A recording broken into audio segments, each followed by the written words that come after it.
अस्सलाम वालेकुम। 1 लीटर जो क्रूड ऑयल होता है उसमें से कौन कौन सी चीज़ें और कितनी कितनी निकलती हैं, तो ये आज हम डिस्कस करेंगे। और यहाँ पर हम एक यूनिट ले रहे हैं, एक बैरल।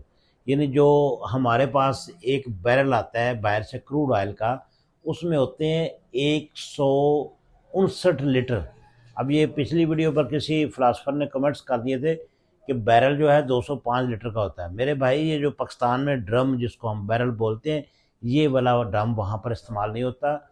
वहाँ पर अमेरिकन यूनिट यूज़ होता है, जिसमें 42 गैलन होते हैं। अब वो गैलन को जब चेंज करते हैं तो 169 लीटर जो है ये बनता है क्रूड ऑयल।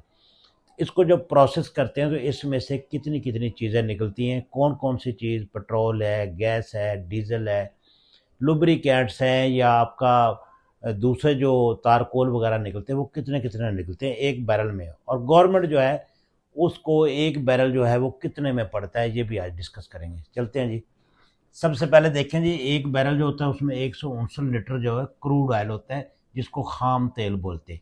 इसको जब प्रोसेस करते हैं तो इसका ये भी डिस्कस करेंगे। इसको इसका प्रोसेस जो होता है, इसको हीट करते हैं। और जितनी भी मशीनरी या रिफाइनरी में ये जब करते हैं इसको, तो बेसिक रिक्वायरमेंट इसकी होती है इसको हीट करना। गर्म करेंगे तो उसके बाद जो है आहिस्ता आहिस्ता ये चीज़ें उसमें से निकलती हैं। कौन सी चीज़ कितनी मकदार में निकलती है ये अभी देखेंगे। सबसे पहले जब 20 डिग्री सेंटीग्रेड पर इसको हीट किया जाता है तो इसमें 4 से 6 किलोग्राम एक बैरल में से, ये 169 जो मैंने लिखा था, एक बैरल में 4 से 6 किलोग्राम जो है वो गैस निकलती है, एलपीजी जिसको बोलते हैं।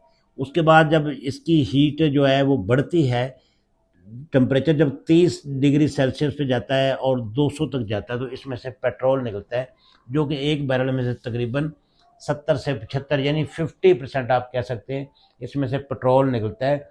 सबसे ज़्यादा जो मकदार निकलती है एक बैरल में, वो पेट्रोल ही होता है। 70 से 75 यानी कम से कम 70 लीटर, और ज़्यादा से ज़्यादा जो है वो 75 लीटर। इस पे उसकी जो क्वालिटी होती है क्रूड ऑयल की, वो भी मुनसर होती है। इससे ज़्यादा ये कम भी हो सकता है। तो चलते हैं आगे। जो है जब इसको 120 और 180 पर जब करते हैं तो इसमें से नेफ्ता निकलता है। ये नेफ्ता जो है ये 5 से 8 लीटर निकलता है। ये एक केमिकल होता है जो कि प्लास्टिक टाइप होता है। और ये आपकी है ना, केमिकल इंडस्ट्री है या आपकी जो टेक्सटाइल इंडस्ट्री है, उसमें ये यूज़ होता है और बड़ी कॉस्टली आइटम है, ये बड़ी महंगी आइटम है। उसके बाद चलते हैं जी डीजल।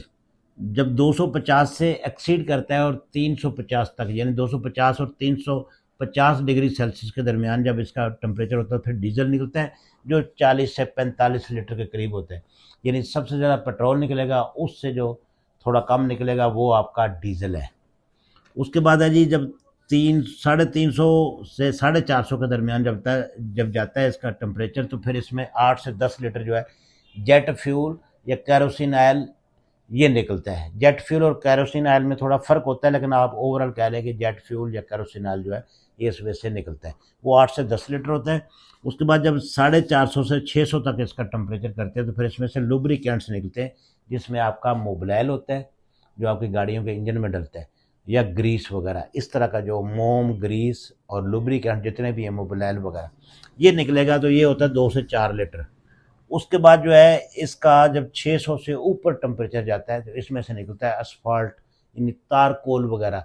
ये जो लुक जिसको बोलते हैं, जो सड़कों पे वो डालते हैं काले रंग की, वो लुक जो है वो इसी में से निकलती है, क्रूड ऑयल में से। तो वो तकरीबन ना 4 से 7 लीटर तक निकलती है, 4 से 7 लीटर। तो इसका हमने एक रफ सा अंदाज़ा किया कि गवर्नमेंट जो है तकरीबन अगर $100 में एक बैरल मिल रहा है, अभी $100 से थोड़ा कम है, 95 है, तो 92 93 भी चल रहा है, तो उसका अगर $100 का भी लगाते हैं तो वो 200, मतलब 80 का हिसाब अगर लगाए तो वो 28,000 के करीब करीब पड़ता है। तो गवर्नमेंट जो है इसमें से, हालांकि ये रफ सा अंदाज़ा लगाया हुआ, गैस आपकी जो है इस वक्त 500 से ऊपर बिक रही है, 480 90 के हिसाब से बिक रही है। तो हमने इसमें से 5 kg LPG यहाँ पर लिखा हुआ था, जो इसकी गैस है वो 4 से 6, हमने एवरेज निकाल ली 5 किलो। तो 5 किलो 2200 रुपये की गैस हो गई। पेट्रोल जो है 70 लीटर निकाला है, 70 से 75 होता है, 71 72 भी होता है, 69 भी होता है, हमने एवरेज टाइप लगाया।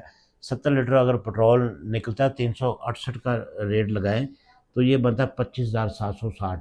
आप ये कह सकते हैं कि आपका जो बैरल होता है पूरा क्रूड ऑयल का, उसमें से जितना पेट्रोल निकलता है उसकी जो कीमत है वो निकाल लेता है पेट्रोल। अच्छा, उसके बाद बाकी जो चीज़ें वो उसके ऊपर भी खर्चे आते हैं, रिफाइनरी पे ट्रांसपोर्टेशन वगैरह, ये सारा कुछ जो है उसमें डाल सकते हैं आप। लेकिन ये है कि इसका हमने ओवरऑल अंदाज़ा लगाना है कि ये कितने का बिकता है। डीजल 40 लीटर है तो 335 आज का रेट चल रहा है, तो ये जो है इसका 13,400 का ये हो जाएगा। और उसके बाद जेट फ्यूल जो है वो 10 लीटर इसमें से आता है, तो 467 रुपये रेट है, तो ये 4,670 रुपये ये हो जाएंगे। लुब्रिकेंट्स जो है उसको हमने एक एस्टीमेट एक अंदाजे से किया, क्योंकि लुब्रिकेंट जो है बाद में भी प्रोसेस होता है, तो ये तकरीबन 500 का हिसाब लगाया, हालांकि 1,000 रुपये से ऊपर है लुब्रिकेंट का जो रेट है, 1,000 से ऊपर है बाज़ार में। तो ये 500 के हिसाब से 1,000 जो है ना, सॉरी ये 2,000 रुपये ये बन जाएंगे। 4 लीटर अगर निकलता है तो 500 के हिसाब से 2,000 ये बन जाएंगे। और इसके बाद जो है वो हम देखेंगे एसफॉल्ट वगैरह, तो इसको इसका जो रेट मिल रहा है वो तकरीबन 140 से लेकर 200 तक है, हमने 140 लगाया, तो 560 ये बन जाएगा। और नाफ्ता जो है ये 500 रुपये के हिसाब से लगाया है पर लीटर, तो 5 लीटर का 2500 ये लग जाएगा, ये टोटल बनता है 51,090 रुपये। यानी कि आपका जो गवर्नमेंट जो लेकर आ रही है जो पेट्रोल वगैरह, उसमें बाकी जो लवाजमत हैं, उसकी ट्रांसपोर्टेशन है, उस पर सेल्स टैक्स है, या उस पर जो कस्टम ड्यूटी है, उसके बाद आपकी लोकल ट्रांसपोर्टेशन है, या जो आपके पेट्रोल मालकान जो हैं उनका जो प्रॉफिट है, या गवर्नमेंट की लेवीज़ हैं, ये सारा कुछ डाल डूल के फिलहाल जाके इसका इतना ये सेल रेट निकल रहा है। तो उम्मीद है आपको ये समझ आ गई होगी। बहुत शुक्रिया।